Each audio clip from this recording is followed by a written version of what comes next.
السلام علیکم ورحمۃ اللہ وبرکاتہ۔ ناظرین کرام، یہ وہ قافلہ ہے جو شام سے مال و اسباب لے کر مکہ جا رہا تھا۔ تو نبی کریم صلی اللہ علیہ وسلم نے اس قافلے کو روکنے کا ارادہ کیا تاکہ کفار کے وسائل کو کمزور کیا جا سکے۔ جیسے ہی یہ خبر ابو سفیان کو ملی، جو اس قافلے کا سردار بھی تھا، اس نے اپنے ایک جاسوس کو مکہ کی طرف روانہ کیا تاکہ وہ مدد لے کر آئے، اور ساتھ ہی ساتھ ابو سفیان نے وہ راستہ بھی ترک کر دیا جہاں مسلمان گھات لگائے بیٹھے تھے، لہذا کون سے بچ کر آگے نکل آیا۔ لیکن وہیں دوسری طرف جب مکہ والوں کو مسلمانوں کے گھات لگانے کی خبر ملی تو ابو جہل 1000 لشکر مع ساز و سامان کے ابو سفیان کا قافلہ بچانے کے غرض سے روانہ ہوا۔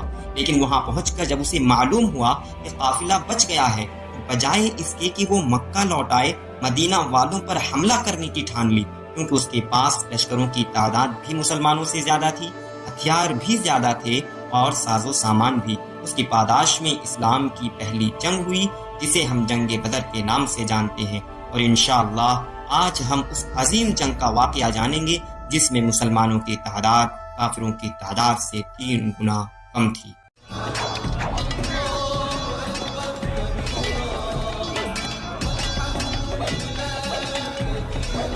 آج سے 1400 سال پہلے مکہ کی گلیوں میں ایک پیغام گونج رہا تھا، ایک پیغام جو انسانیت کو اندھیروں سے نکال کر روشنی کی طرف لے جا رہا تھا، لیکن اس پیغام کو سننے والے کم تھے اور اس کے دشمن بہت زیادہ۔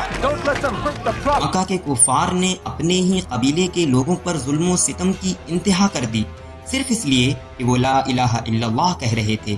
حضرت محمد صلی اللہ علیہ وسلم اور ان کے پیروکاروں کو ان کے گھروں سے نکال دیا گیا، ان کا مال لوٹ لیا گیا اور انہیں مجبور کیا گیا کہ وہ اپنے محبوب شہر مکہ کو چھوڑ کر مدینہ ہجرت کر دیں۔ لیکن کیا یہ ظلم کافی تھا؟ نہیں، کفار مکہ کا غصہ ابھی تک ٹھنڈا نہیں ہوا تھا۔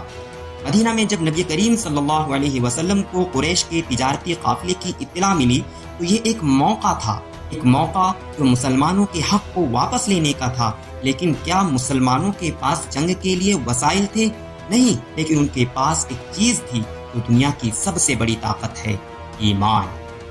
313 جانثار، بس 313 وہ لوگ جو اپنے دلوں میں اللہ کی محبت لیے ہوئے اپنے نبی کریم صلی اللہ علیہ وسلم کی قیادت میں چل پڑے۔ ان کے پاس صرف 2 گھوڑے تھے، 70 اونٹ تھے اور ہتھیار کچھ بھی نہیں، لیکن یہ تھے وہ لوگ جن کے دل ایمان سے بھرے ہوئے تھے، جنہوں نے اپنی زندگی اللہ کی راہ میں قربان کرنے کا وعدہ کیا تھا۔ کیا آپ تصور کر سکتے ہیں؟ ایک طرف 1000 جنگجوؤں کا لشکر، گھوڑوں کی دھمک، ہتھیاروں کی چمک، اور دوسری طرف یہ 313 مٹھی بھر سپاہی جن کے دل میں صرف ایک دعا تھی، یا اللہ ہمیں اس مارکے میں سرخرو کر دے۔ 17 رمضان سن 2 ہجری، وہ دن جب تاریخ کا پہلا بڑا مارکا ہونے والا تھا۔ بدر کے میدان میں دونوں فوجیں آمنے سامنے تھیں، ایک طرف غرور سے بھرے قریش اور دوسری طرف اللہ کے وفادار بندے۔ پہلے 3 قریش کے جنگجو آگے بڑھے، غرور سے لبریز، کیا کوئی ہمارے مقابلے میں ہے؟ حضرت علی رضی اللہ تعالی عنہ، حضرت حمزہ رضی اللہ تعالی عنہ اور حضرت عبیدہ بن حارث رضی اللہ تعالی عنہ نے ان کے غرور کو خاک میں ملا دیا۔ ان کے وار اتنے برق رفتار اور طاقتور تھے کہ کفار مکہ کے دلوں میں خوف پھیل گیا۔ اور پھر وہ وقت آیا جب دونوں فوجیں پوری طاقت سے ایک دوسرے پر حملہ آور ہوئی۔ ریت کے طوفان میں، تلواروں کی جھنکار میں مسلمانوں کے دلوں میں ایک ہی بات تھی، اللہ ہمارے ساتھ ہے۔ لیکن کیا یہ سب کچھ مسلمانوں کی طاقت سے ممکن تھا؟ نہیں، یہ اللہ کا وعدہ تھا۔ قرآن مجید میں اللہ رب العالمین ارشاد فرماتا ہے، جب تم اپنے رب سے فریاد کر رہے تھے تو اس نے تمہاری دعا کو قبول کی، میں تمہاری مدد کے لیے لگاتار 1000 فرشتے بھیج رہا ہوں۔ آسمان سے فرشتوں کا نزول ہوا اور مسلمانوں کے دلوں میں ایک نئی قوت جاگ اٹھی۔ وہ جو اپنے آپ کو کمزور سمجھ رہے تھے اب وہ فرشتوں کے ساتھ تھے۔ دشمن کے لشکر میں بھگدڑ مچ گئی، ان کے دلوں میں خوف چھا گیا اور وہ جان گئے کہ آج ان کا مقابلہ کسی عام فوج سے نہیں بلکہ اللہ کے لشکر سے ہے۔ جب جنگ ختم ہوئی تو 70 قریش کے جنگجو ہلاک ہو چکے تھے اور 70 کو قیدی بنا لیا گیا تھا۔ مسلمانوں نے 14 شہداء کا نذرانہ پیش کیا، لیکن فتح ان کے حصے میں آئی۔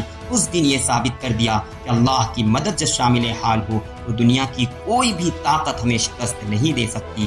جنگ بدر نے مسلمانوں کو یہ سبق سکھایا کہ ایمان کی طاقت دنیا کی ہر طاقت سے بڑی ہے۔ یہ جنگ ہمیں یاد دلاتی ہے کہ مشکلات چاہے کتنی بھی بڑی ہوں، جب ہمارا بھروسہ اللہ پر ہو تو فتح ہماری ہی ہوتی ہے۔ آج بھی جب ہم اس معرکے کو یاد کرتے ہیں تو ہمارے دلوں میں وہی ولولہ اور وہی حوصلہ جاگتا ہے جو اس دن بدر کے میدان میں تھا۔ امید ہے آپ کو یہ واقعہ پسند آیا ہوگا۔ ملتے ہیں ایک الگ واقعے میں، تب تک کے لیے السلام علیکم ورحمۃ اللہ وبرکاتہ۔